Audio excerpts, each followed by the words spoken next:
The Great Plains are buried under a white silence. Snow falls in thick, relentless sheets, turning roads into rivers of ice. A yellow school bus struggles along a narrow country road, its engine coughing, its tires spinning hopelessly in the drifts. Inside 20 children and their teacher, shivering breath fogging the windows. The heater has failed. The storm is closing in. Miles away behind the wire fences of a German POW camp, a guard makes his morning rounds. And in the distance, through the swirling snow, a shape catches his eye.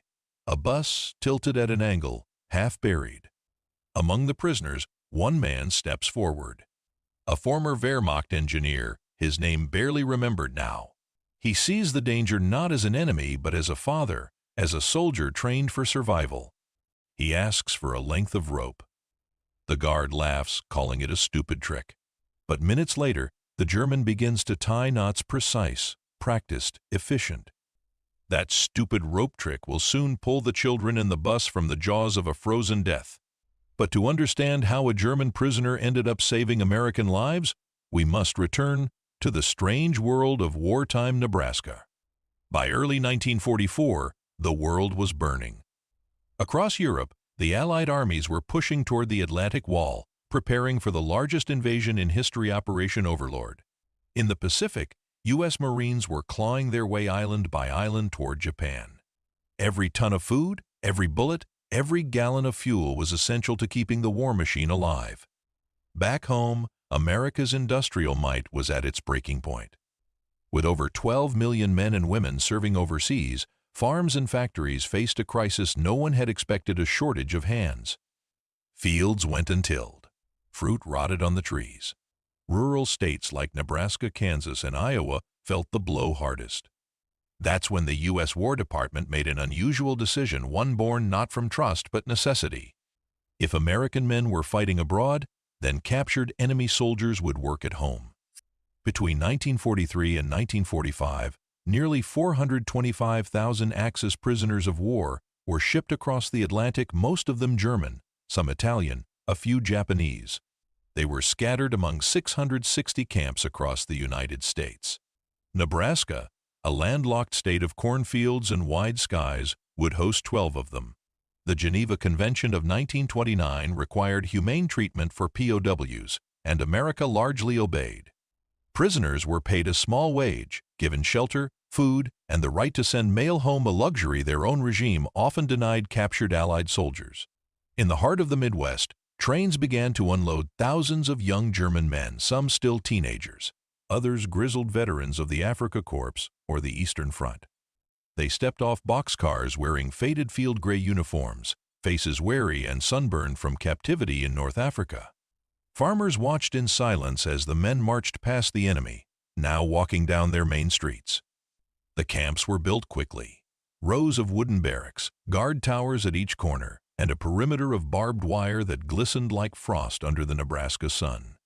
Each camp was overseen by a small detachment of American soldiers, often older reservists or men unfit for overseas duty. Inside the fences, daily life followed strict order. Roll call at dawn, inspections, work assignments, mail delivery. The prisoners worked in nearby canneries, beet fields, and sawmills, earning 80 cents a day, money they could spend in the camp's small store. Some guards viewed them as dangerous fanatics. Others saw something else: weary young men, far from home, stripped of their cause but still clinging to dignity. One Nebraska farmer later recalled, "They were polite, efficient, and grateful for work. You'd never know they were the enemy unless you saw the fence." At first, fear ran deep. Rumors spread through towns that the Germans were spies, saboteurs, or unrepentant Nazis. Parents warned their children to stay away from the fence. Local newspapers debated whether it was right to let Hitler's men walk free in America's fields. But over time, something shifted. The POWs were careful, disciplined, and, to the surprise of many, respectful. They played soccer on Sundays, carved toys for local children, and sang Christmas hymns through the wire. Farmers began to see results: their crops harvested, their barns repaired, their produce delivered on time. The war's burden lightened, one field at a time. The lines blurred between enemy and worker, between captive and neighbor. For the German prisoners, the American Midwest was a strange world, open, vast, and eerily peaceful. Gone were the bombed cities and ruined villages of Europe. In Nebraska, the horizon stretched endlessly. The wind carried the scent of corn, diesel, and freedom. Many POWs kept diaries. In one recovered journal from a German held at Camp Atlanta, Nebraska, he wrote, "Here, the people stare at us, but not with hate. Perhaps they do not understand war as we do. Perhaps that is why they will win it." Yet even amid this fragile peace, the war's shadow remained. Barbed wire fenced off the prairie. Guards watched from towers. Letters home were censored. The men were free to work, but never to leave. Still, humanity has a way of slipping through cracks, even those lined with steel.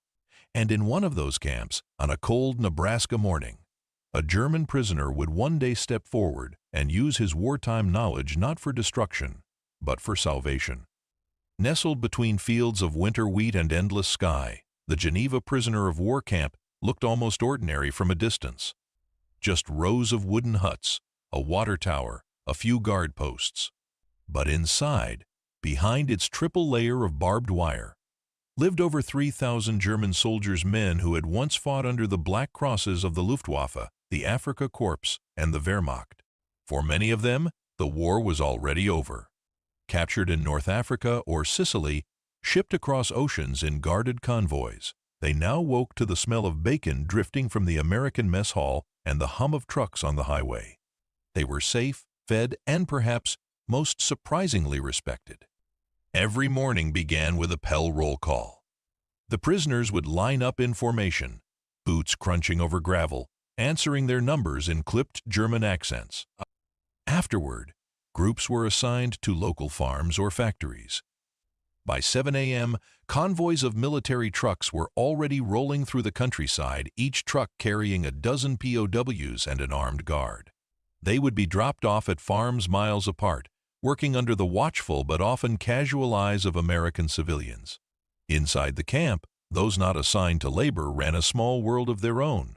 A library stocked with donated books, a soccer league, even a makeshift orchestra. Some taught English lessons to each other, others sketched, carved, or wrote letters home to a Germany they no longer recognized. Life was regimented but bearable. The Geneva Convention ensured food, shelter, and minimal dignity, a concept that stood in sharp contrast to what Allied prisoners endured in Nazi camps across Europe. Here lay one of the strangest paradoxes of the Second World War. Men who had once fought to enslave nations now helping to feed America. Nebraska farmers, many of whom had lost sons to the war, found themselves giving orders to German soldiers. Yet, in the rhythm of daily work, something quietly changed. Stories circulated of guards sharing cigarettes with prisoners, of local families sneaking bread and apples to the men. One farmer near Hastings later recalled, "They worked hard, never complained. When the war ended, I almost missed them." In the heart of enemy territory, decency persisted. Humanity, fragile, unspoken, grew between people who should have hated each other. Among the prisoners in Geneva was one man whose name survived the fog of time, Heinrich Karl Schreiber. Born in Bavaria in 1912, Schreiber had been an engineer before the war. Drafted into the Wehrmacht in 1940, he served with a logistics unit in North Africa, not as a frontline soldier, but as a builder, problem solver, and mechanic. Captured by the British at El Alamein in 1942, he was handed over to the Americans the following year and eventually sent to the Geneva, Nebraska POW camp. Fellow prisoners described him as quiet but clever. He repaired broken tools with scrap wire, built small wooden toys for the guards' children, and was known for his odd sense of humor.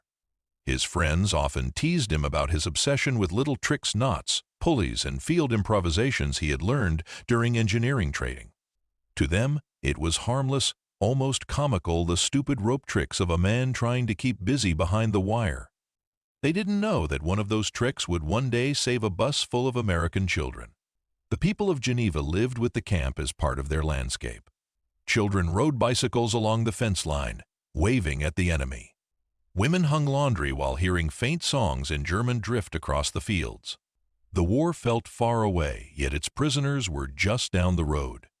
Some locals admitted curiosity, others fear. "We thought they were all Nazis," one Nebraska woman recalled decades later. "Then we saw them playing violins on Sundays." That uneasy coexistence between fear and familiarity would define Nebraska's wartime years. By 1944, the POWs had become an accepted presence, working in fields, clearing roads, building barns. And as that winter deepened, the same German hands that had built fortifications in Tunisia were now stacking hay in American barns to keep livestock alive through the snow. No one could have imagined that one of these men, a captured engineer from Bavaria, would soon face a moment of choice that would define his captivity, and perhaps his life. In a land of fences and silence, Heinrich Schreiber's hands had once built for war. But in the freezing Nebraska winter, they were about to build something else entirely, a bridge between enemies. Inside every prisoner's barrack, under the thin army blankets and rationed cigarettes, lay the same question: what am I now? For many of the German POWs in Nebraska, the war had stripped away the ideals that once filled their uniforms. They were soldiers without a cause, men who had once marched for the Reich and now tilled foreign soil under the eyes of their enemies. For Heinrich Schreiber, that question weighed heavier than most. He had not been a Nazi zealot, at least not in the way the word would later come to define evil. Like many in the Wehrmacht, he had been an engineer before he was a soldier, drawn into war by duty and survival rather than conviction. Yet in captivity, the guilt of association never left him. Heinrich kept to himself. He avoided arguments, avoided the loud nationalists who still saluted when the guards weren't watching. His solace was found in small acts of creation, repairing, building, tinkering with rope and wood, as if every knot and pulley were a quiet defiance against the destruction he once helped sustain. At night, in the cold barracks, he would stare through the narrow window slit at the dark Nebraska plains. He sometimes thought of his own son, back in Bavaria, barely old enough for school when he last saw him. And when he thought of that, he would stop working with his hands, fold them quietly, and whisper a prayer. He did not know that just miles away, another group of children, American, loud and free, would soon depend on those same hands to live. To the people of Nebraska, the war felt far away. And yet, every morning, it passed right through their fields. Military trucks rattled down country roads, carrying German POWs in the back, young men with sunken faces and wool caps pulled over their ears. Farmers watched them climb down from the trucks and begin work among the rows of sugar beets or wheat. Armed guards stayed at a distance, more as formality than protection. What began as wary tolerance slowly evolved into something else. Many Nebraskans were the children or grandchildren of German immigrants. They recognized the accent, the songs, even the recipes the POWs talked about. The line between enemy and neighbor began to blur. A farmer's wife in Fillmore County recalled decades later, "They reminded me of my own brothers. Some of them couldn't have been older than 19. The prisoners worked diligently, grateful for fair treatment. They took pride in the efficiency of their labor. And for the locals, exhausted by years of shortages and the absence of their own sons, that work mattered." In town, opinion softened. People still locked their doors, but not their hearts. Children would wave as trucks passed. Sometimes, guards looked the other way while locals handed out apples or coffee to the men through the slats of the truck bed. Evening by evening, the sound of German songs drifted over the cornfields, soft, melodic, far from the battlefields of Europe. It wasn't forgiveness. It was familiarity. A human recognition that war had made enemies of men who in another life might have shared a fence line, or traded tools, or watched their children play together. The Geneva camp became a strange mirror reflecting both the best and worst of humanity in wartime. Inside, the POWs tried to keep their discipline and dignity. Outside, Americans learned that not every man in gray was a monster. And in the middle stood Heinrich Schreiber, the quiet engineer who fixed what was broken, from tools to toys, from ropes to relationships. He had earned a reputation among the guards as Der Bastler, the tinkerer. When equipment failed, they called him. When something mechanical puzzled them, he found a way. His mind, trained for efficiency, sought order amid chaos. That would be his salvation, and one day the salvation of others. But before that winter's fateful storm, Schreiber would have to face something deeper than cold or captivity. A chance to act not as a prisoner or soldier, but simply as a human being. By late 1944, Nebraska's winters had grown harsh. Snow piled high across empty roads. Fuel was rationed, and old school buses struggled through frostbitten mornings. And as blizzards rolled in, one of those yellow buses would become a trap, an accidental coffin for 20 children and a teacher. When the wind rose that morning, no one imagined that the only man who could save them was one wearing the uniform of their enemy. In every army, the difference between life and death often lies in the hands of engineers, the quiet minds who build bridges, rig pulleys, and solve the unsolvable with what little they have. The Wehrmacht had trained its soldiers in such ingenuity since the 1930s.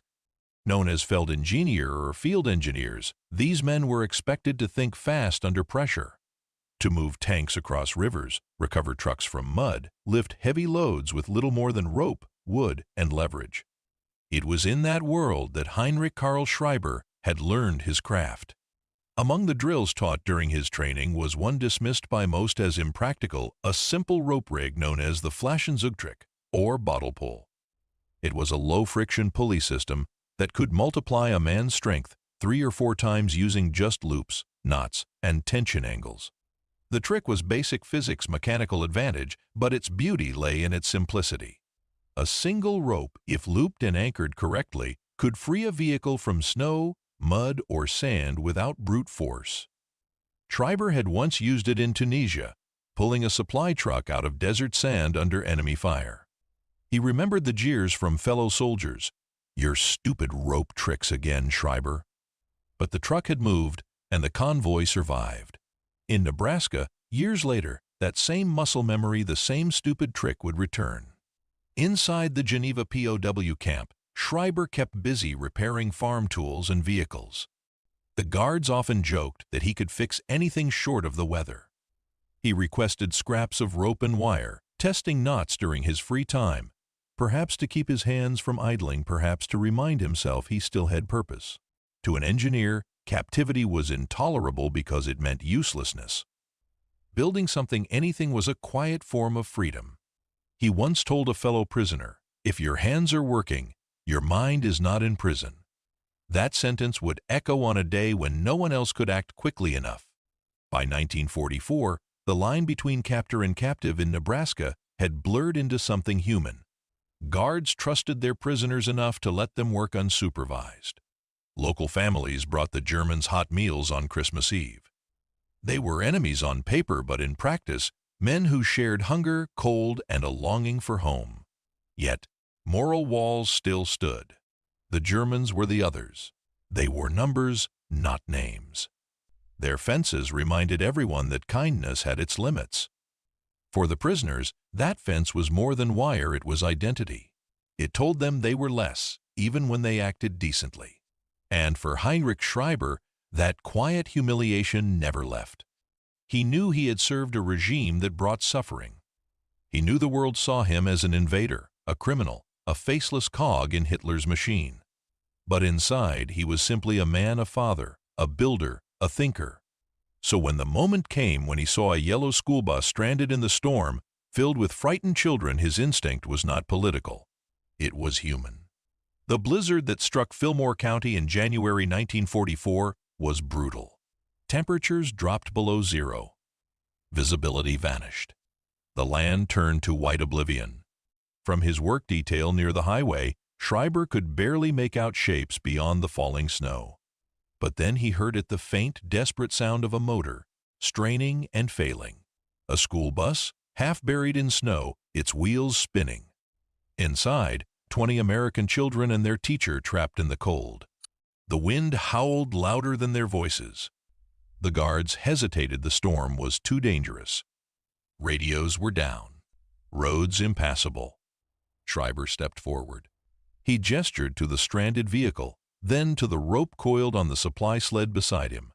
The guard shook his head. "It's too risky." Schreiber insisted, miming the same gestures he had once used in North Africa. After a pause, perhaps out of exhaustion, perhaps out of trust, the guard relented. Within minutes, Schreiber and two other prisoners waded through waist-deep snow toward the stranded bus. He studied the slope, the angle of the tires, the frozen mud beneath. Then he began tying knots. A loop here, an anchor there, precise, deliberate, practiced. He tied one end to the bus axle, the other to a wooden post, threading it through 3 loops to create tension. The rope tightened like a drawn bow. "Pull!" he shouted in broken English. With each heave, the bus groaned, wheels aining grip inching forward. Children pressed against the frosted glass, eyes wide. On the third pull, the axle lurched free. The bus rolled onto firmer ground. The stupid rope trick had worked. The guard, half stunned, half frozen, could only watch. And somewhere in that frozen Nebraska silence, something deeper shifted not just the bus, but the invisible boundary between enemy and savior. As the bus drove away, the teacher waved through the window. The German prisoner, rope still in hand, breath clouding in the cold, simply nodded. He would later return to camp, rope over his shoulder, his uniform soaked through, saying nothing. But word spread. The guards told the officers. The officers told the townsfolk. By sundown, everyone in Geneva knew. The man they once called the enemy had saved their children. From that day forward, locals referred to him differently. Not as Der Deutsch the German, but as the engineer. And for the rest of his captivity, whenever something broke a pump, a pipe, a truck, they called for him. The man with the rope. When war strips men of purpose, sometimes compassion restores it. And for Heinrich Schreiber, a single rope became more than a tool. It became proof that even in the age of total war, a single act of humanity could pull the world, inch by inch, back onto solid ground. The morning began gray and silent, the kind of silence that warns of snow. In rural Fillmore County, Nebraska, the air was sharp enough to bite the lungs. By dawn, the wind picked up, and by mid-morning, the sky had turned white. It wasn't a gentle snowfall, it was a storm. A full whiteout. At 7:15 a.m., a yellow school bus belonging to District 8 left the small town of Geneva. The driver, a local mechanic named Carl Jensen, had made the route hundreds of times before. 20 children climbed aboard that morning, bundled in wool coats and mittens. Their teacher, Miss Eleanor Thorne, rode along, checking names with numb fingers. No one thought twice about the dark horizon to the west. The forecast had called for flurries, not fury. By 8:30 a.m., visibility dropped to less than 30 feet. The wind screamed across open farmland, slicing through trees and fences. The bus crawled forward, its tires skidding on the frozen road. Snow piled high against the sides, rising like walls. At 8:45 a.m., the engine sputtered. Jensen cursed softly, pumping the gas. Nothing. The wheels spun uselessly in the snow. The bus shuddered, tilted, and stopped. They were stranded. Inside, the temperature fell fast. Children began to cry. Miss Thorne tried to calm them, handing out scarves and mittens, pressing small bodies close for warmth. Jensen stepped outside, instantly swallowed by the storm. He could barely see the road, let alone the horizon. They were miles from town, and the nearest farmhouse was out of sight. He tried again and again to dig the tires free with a spade, but the snow kept filling in faster than he could clear it. His fingers bled through his gloves. By 9:30 a.m., frost began forming on the windows inside. The heater had long failed. The youngest, a boy no older than 6, began to shiver violently. Miss Thorne gathered the children into the aisle, wrapping them in coats, whispering stories over the howling wind. She prayed someone would see them. A mile away, in the work detail assigned to clear nearby roads, the German prisoners were fighting the same storm. Among them Heinrich Karl Schreiber, rope coiled at his belt, face hidden beneath a wool cap marked PW. He saw the bus before anyone else did, a faint yellow blur against the white. He squinted through the wind.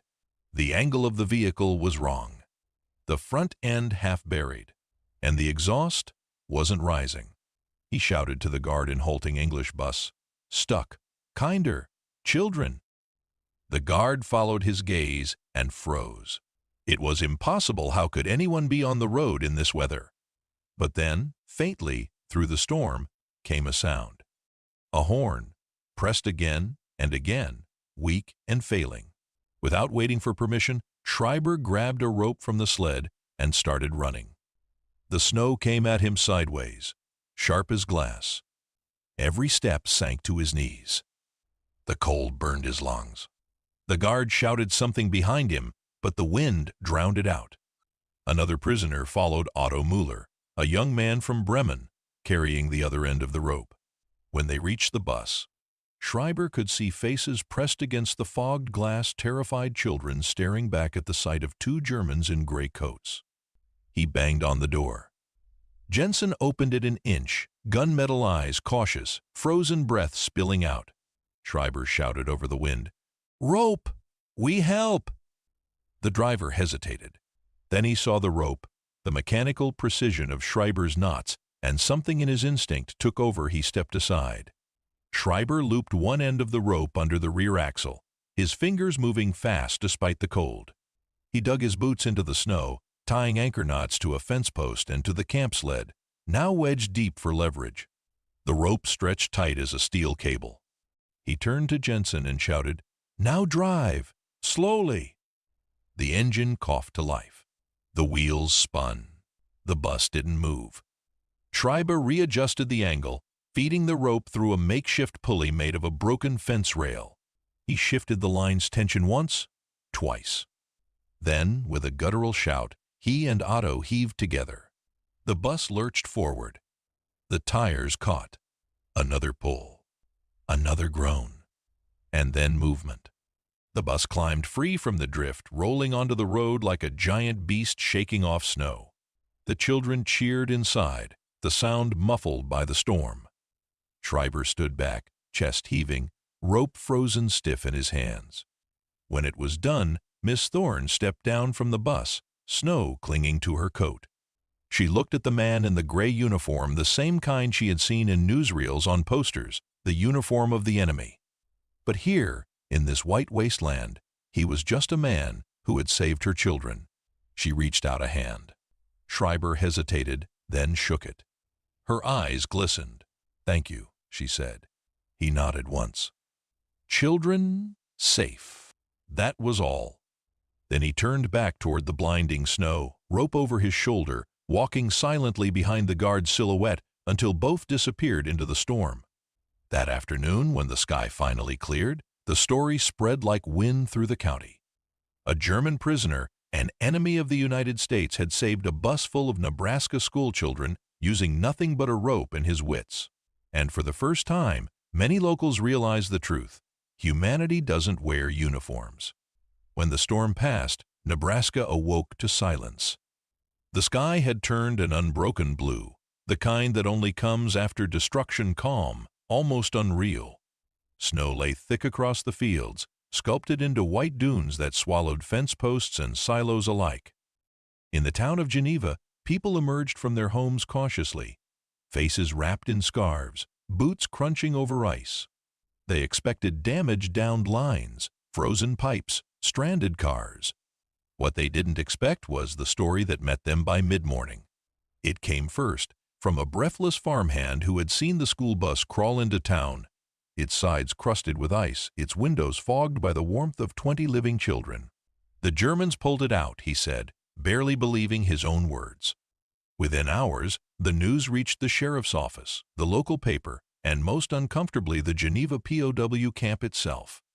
By 10 a.m., an official report landed on the desk of Captain Robert L. Anderson, the camp's commanding officer. He read it twice. Prisoner number 12,375, Heinrich Karl Schreiber, left assigned work area during blizzard, acted without explicit order, assisted civilians in distress, returned to camp voluntarily, no breach of security observed. Military regulations demanded punishment. Leaving a designated work area even to save lives was technically an escape attempt.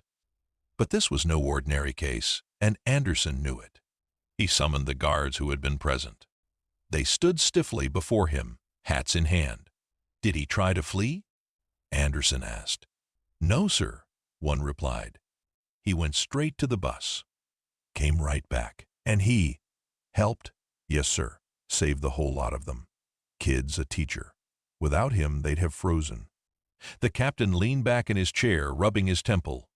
In a war defined by orders, here was a man who had broken one for mercy. Anderson signed the paper quietly, adding a final line: "No disciplinary action. Conduct commendable." Then he slipped the file into a drawer.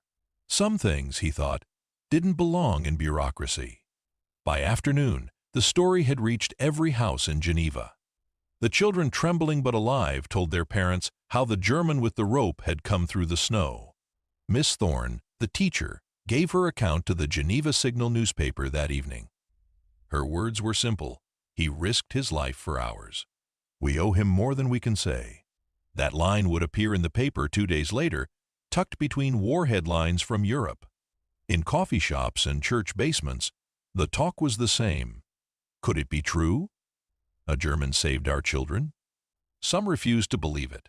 Others, quietly, admitted respect. At the small Lutheran church on 9th Street, Pastor Miller spoke to his congregation the following Sunday.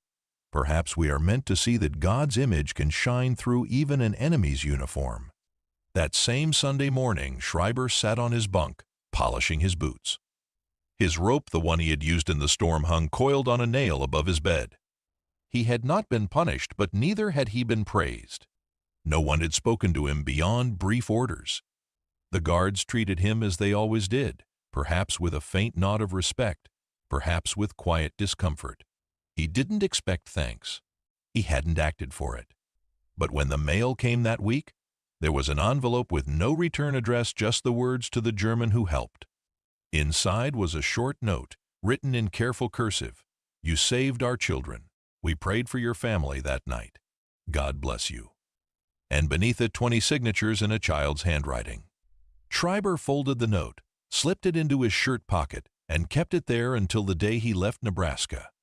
Captain Anderson, though he never admitted it, wrestled with what had happened. He had spent years viewing his prisoners as potential threats, trained soldiers of a ruthless army. But now he saw something else. A man whose instinct had been not to escape, but to save. He recorded the event quietly in the camp's daily log. Incident: January 17, 1944. Severe blizzard. POW number 12,375 assisted local civilians. Outcome positive. The report would be filed, forgotten by most. But for Anderson, it changed the way he looked at the men behind the wire. He later told a colleague, "If that man's my enemy, I'd hate to meet my friend." In the weeks that followed, the rescued children returned to school. Life went on, rationing, chores, telegrams from the front. But some carried a quiet memory of that day. One of them, Alice Jensen, the driver's daughter, would later recall in an interview from the 1980s. "I remember his hands red from the cold holding the rope. I didn't know what a German was. I only knew he wasn't afraid." For her and for many others, the image of that moment stayed long after the snow melted. A faceless prisoner behind barbed wire had become a symbol of something far larger, the stubborn persistence of humanity, even when nations forgot it. When spring came and the fields thawed, the rope was still there, hung quietly in the camp workshop, its fibers stiff with salt and frost. It had been a tool once used for war, for moving tanks and building defenses. Now it was a relic of peace, a reminder that mercy can be stronger than orders, and that a single act of courage can melt the hardest walls of hate. From that day, guards no longer called Schreiber by his number. They called him by name. And when the work trucks rolled out each morning, one of them always carried the man with the rope. Spring 1944 melted Nebraska's snow into mud. The fields filled with the smell of thawed earth and diesel, and the barbed wire around the Geneva POW camp gleamed under a softer sun. Life returned to rhythm. Trucks left each morning, bringing work details to farms and rail yards. Prisoners lined up for roll call. Guards smoked and leaned on their rifles. The war in Europe still raged: Cassino, Normandy, the Eastern Front, but here, in the middle of America, it was all distant thunder. And yet, within those fences, something had changed. The story of the German with the rope had spread quietly through the camp. No one spoke of it in official briefings, but the prisoners knew. Even those who still held to Nazi pride looked at Schreiber differently now. Some with respect, others with confusion that a man could choose compassion over loyalty to uniform. Schreiber himself said little. He still worked the same long hours, fixing engines, tying knots, repairing whatever broke. But in the evenings when others played chess or sang, he would take out the folded note from the children's 20 shaky signatures and read it again by lantern light. He had become, without intending it, a symbol of something the war could not destroy: the quiet power of decency. Captain Anderson never sent the incident up the chain of command. He feared Washington would see it as a security breach, a guard letting a POW act unsupervised during a storm. But the local Red Cross representative learned of it through the newspaper report. Weeks later, Anderson received a letter from the office of the Provost Marshal General requesting clarification. His reply was brief and careful. The prisoner acted in the presence of U.S. personnel. No escape attempt, no political motivation. Civilian lives preserved through prompt action. Conduct exemplary. The letter was filed, stamped, and forgotten, buried in Washington archives among thousands of other wartime reports. No medal, no commendation, no ceremony followed. But for a man in captivity, silence was often the highest form of recognition. By late 1944, the tide of war had turned. Allied troops were closing in on Germany from both fronts. Rumors of collapse reached even the POW camps. Some prisoners felt hope not for victory but for an end. Others felt dread for what awaited them at home. The Geneva camp's German library now stocked American newspapers, and Schreiber often read them slowly, tracing the headlines about cities he once knew: Munich, Cologne, Nuremberg. When the news of Hitler's death reached Nebraska in May 1945, the camp fell silent. No celebrations, no shouts. Just quiet. For the Americans, it was triumph. For the Germans, it was disorientation, the end of everything they had once believed unshakable. Captain Anderson called for an assembly that day. He stood before thousands of POWs and said simply, "The war in Europe is over. You are now men without enemies." In the following months, repatriation began. POWs were processed, registered, and shipped east for return to Europe. Many left behind carved boxes, paintings, even friendships that had survived the fences. When Heinrich Schreiber's name was called in October 1945, he packed the few things he owned: a small notebook, a pocket knife, and the folded letter from the schoolchildren. As he boarded the truck that would take him to the rail depot, Captain Anderson approached. The officer extended his hand. "Thank you," he said quietly. "For what?" Schreiber asked, puzzled. "For reminding us what kind of men we should be." Schreiber nodded once, eyes lowered. Then he climbed aboard. The truck pulled away down the gravel road, the fence receding behind him, sunlight flickering through the trees. He never saw Nebraska again. But the people of Geneva never forgot. In that small town, whenever the wind howled across the plains and snow drifted over the old roads, someone would tell the story of the German prisoner, the one who tied a rope, braved a blizzard, and saved their children. A story that crossed the wire. When Heinrich Karl Schreiber stepped off the transport ship in Bremen in late 1946, Germany was unrecognizable. Cities lay in ruins, twisted metal, hollow shells, streets lined with rubble where neighborhoods had once stood. The Reich he had served, the Führer he had saluted, the flag he had marched under, all gone.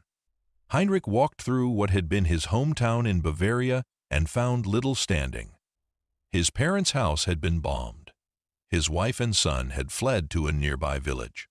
When he finally found them weeks later, his son, now 11, barely recognized him. He had left as a soldier of an empire. He returned as a man stripped of all illusions. To many former POWs, captivity in America had been a humiliation. But for Schreiber, it had been a quiet education, proof that the enemy was not what propaganda had painted. In Nebraska, he had seen kindness, fairness, even trust. It was not a new ideology he brought home, but something simpler: the belief that goodness could exist without uniform, language, or flag. He would live by that belief for the rest of his days.